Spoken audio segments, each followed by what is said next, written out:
Welcome to Garage Money Pit, where I haven't yet found an idea so bad I didn't follow through with it. And here's the latest one. Okay, so why the heck did I buy another Harley when I've got a Softail that I don't really do much with?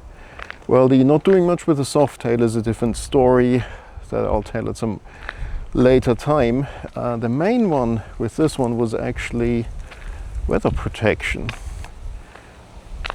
Now, most of the bikes I own are naked bikes, which is great in summer around here, but in colder temperatures, not so great. Right, so I decided I do want a bike that has some decent weather protection. So why a CVO?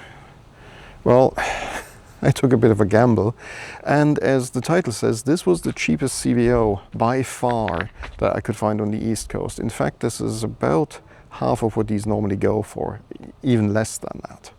We'll get to the why in a second. The other part is I've got some issues with my knees, so something with a more relaxed riding position and weather protection was really on the menu. So I've been looking for an Ultra Classic for a while, partially because, well, you can get those fixed pretty much anywhere in the US. And if you know me and you know that I've got a problem with odd things going wrong, it's kind of useful. Well, let's get into the why a little bit. The why is this bike has been involved in a little bit of horizontal biking. You can see the scrapes here, there's scrapes here, there's some scrapes on here, the front fender's damaged, there's some more scrapes here, but it's actually, well, it's not that bad, but this bike has a reconstructed title. That's why it was so cheap, because most people frankly don't want to touch bikes or cars with reconstructed titles, me being one of them. Now, I've lived in the US for quite a while. This is the first time ever I am buying something that's got a reconstructed title. And wait, there is some more damage. Again, it's not a lot. There's some here, you can see some scrapes in the paint. And here's additional damage. So the story I've been given as to why this bike ended up with a reconstructed title is the insurance took one look at how much it would cost to fix the paint on this bike, because from what I can tell, most of the damage is cosmetic. They figured out how much CVO paint costs because it's special paint just to these models, and yeah, they noped out on that one, which kind of makes sense. So that's the story behind this bike and the why. But wait, there's more. So for those like me who don't speak fluent Harley, the CVO is kind of the top of the range. In 2006, a regular Ultra Classic had an MSRP of $20,000. I couldn't find an MSRP for this bike, but everything that I was able to find suggests that this bike was another 50% on top of that. So what you're looking at is a bike that cost about $30,000 in 2006 dollars.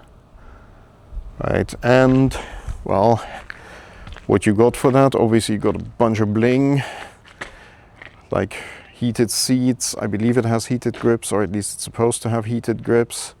You got a good 20% more displacement with Screaming Eagle heads, obviously reprogrammed ECU and all that, so has about 20% more torque and probably 20% more power.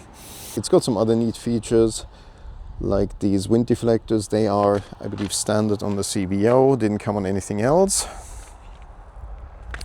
Of course, it's got this leather-wrapped tour pack. Make of that what you want. I think it's kind of a cool look, but I wouldn't pay extra for it.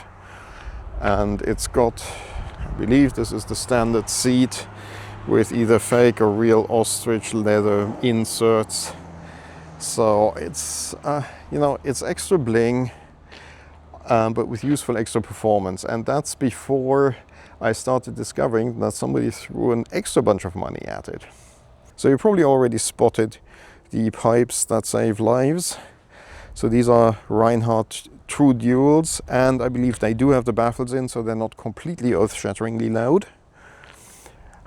Another neat thing I found that I hadn't been aware of when I bought the bike, or forgot about it, is it does have a Baker 6-speed in it. That's not a cheap transmission either.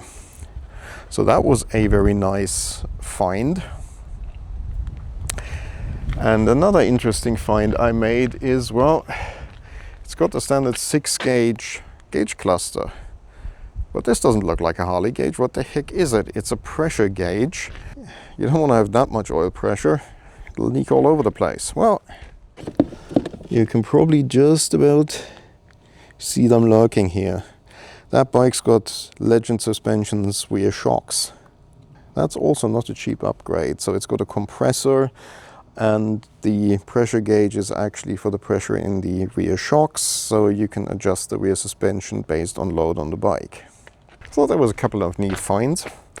Anyway, what's the plan with it? Well, one of the reasons I bought a pre-crashed bike or a pre-damaged bike is I don't have to be too precious about it, so I can ride it in fairly grotty weather if I want to.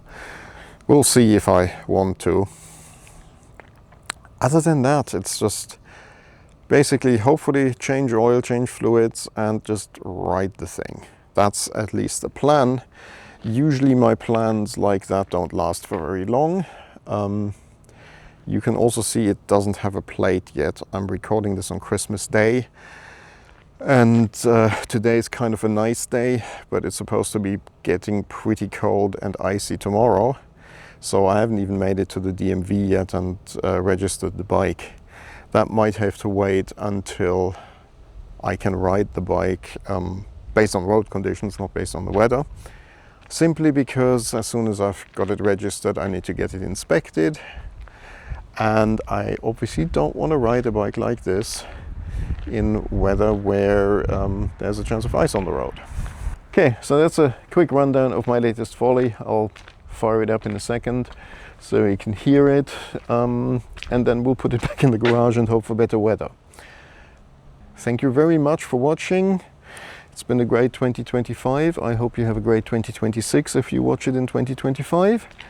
And I'll see you with more videos as they occur over the next few months. Thank you very much.